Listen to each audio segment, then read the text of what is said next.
What's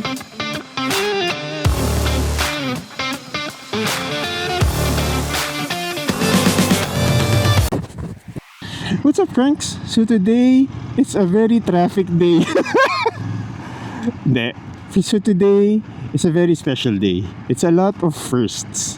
First of all, I would like to thank Royal Enfield Bacoor for entrusting us this bike. For believing since day one, baby!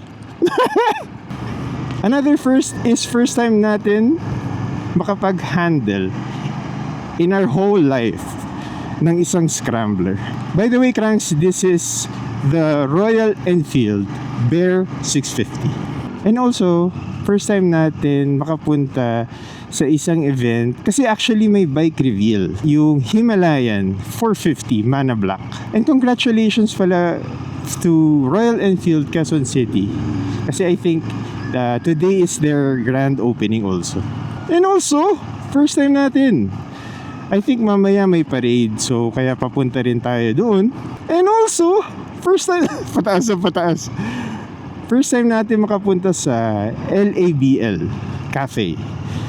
Medyo malayo lang kasi kaya, pero matagal ko na siyang gustong puntahan, pero medyo malayo sa atin ang Commonwealth from Cavite. First impressions natin, Cranks, dito sa Bear 650. Actually dati, I think last year, merong event sa may Vermosa, which is yung Onslaught, Ride for Solidarity. And I think ako, first time ko siya makita in the flesh, itong Bear 650. Nakapark lang siya sa parang paddock ng Royal Enfield dun sa event eh. Tapos, nung nakita ko to, parang sabi ko, ang unang nasa isip ko talaga, kaya ko ba yan? And take note, at that time, meron na tayo, nakabili na tayo ng 450 NK. So kahit pa paano, meron na tayong experience, kumbaga. Parang meron siyang commanding presence eh. Meron siyang parang brusco na vibe.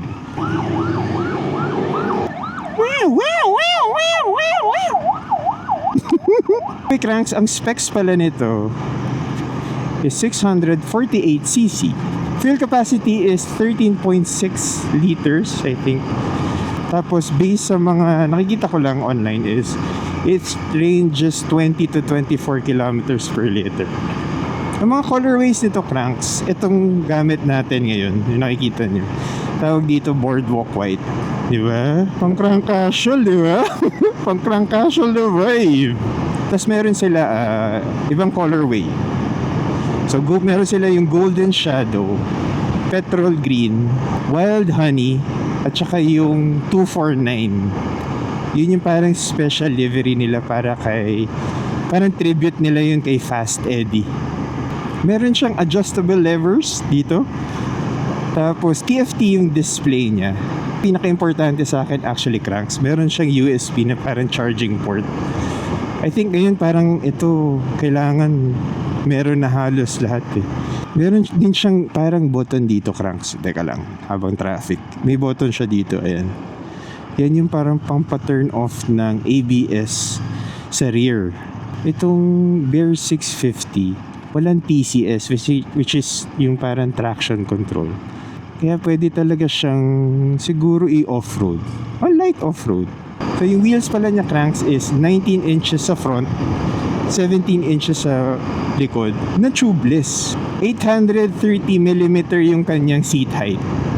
So for gauging sa akin, yung KTM Adventure R, ano kasi siya eh, 870mm na seat height. Yun talaga, medyo patiptoe na ako dun.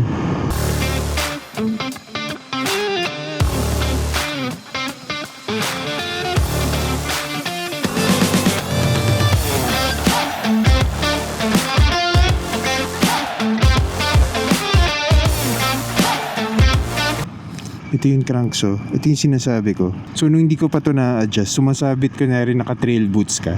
Sasabit siya eh. So nung medyo in-adjust ko na konti. So ngayon, ayun, madali-dali na. Pero nun, nang hirap siya sungkitin.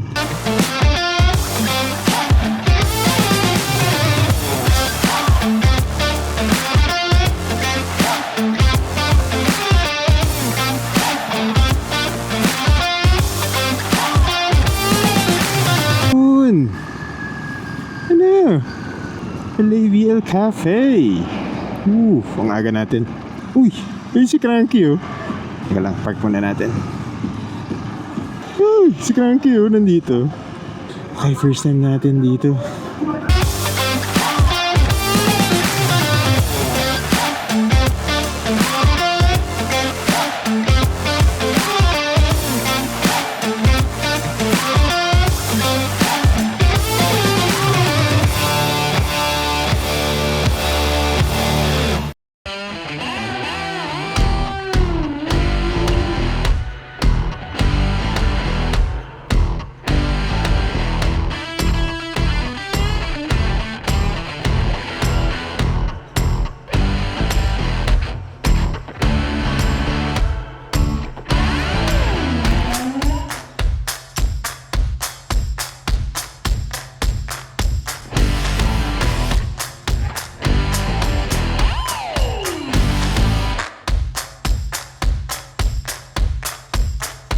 What's up, Cranks? So, nandito na tayo sa LABL Cafe. Tapos yun, kung nakita niyo yung mga highlights, parade kami, sumama ako sa parade. Tapos, opening yung QC branch ng Royal Enfield. Tapos mamaya, Cranks, yung Himalayan 450 na Mana Black. I-unveil din nila mamaya. Maya-maya. Tapos, hindi muna tayo coffee. Kasi ito yung drinks nila. The Brewed Statement.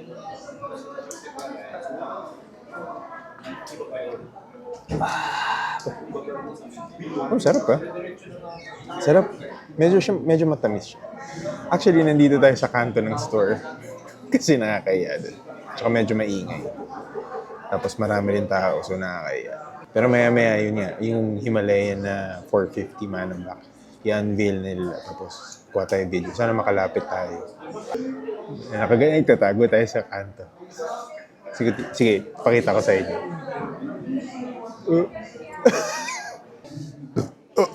Excuse me. Alright, Cranks. Kita guys maya-maya.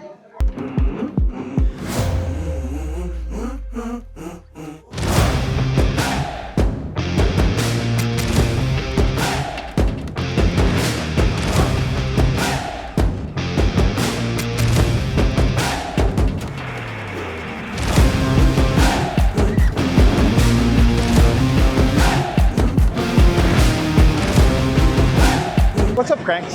So, maya-maya magre-ride out na tayo. And nakita nyo if ever yung Himalayan 450 Mana Black. Ang dilim dito ah! Parang, ay! And I think ang SRP niya is 365,000. Tapos, plus LTO siguro, mga 368. Kaya Cranks, kung nagustuhan nyo itong video na to, ang dilim dito, para tayo. Kaya Cranks, kung nagustuhan nyo itong video na to, make sure to subscribe to our channel, Crank Casual. Meron din tayo Instagram, TikTok, and Facebook. Just search on Crank Casual. And yeah, maya-maya, iwi na tayo. And yeah, bye!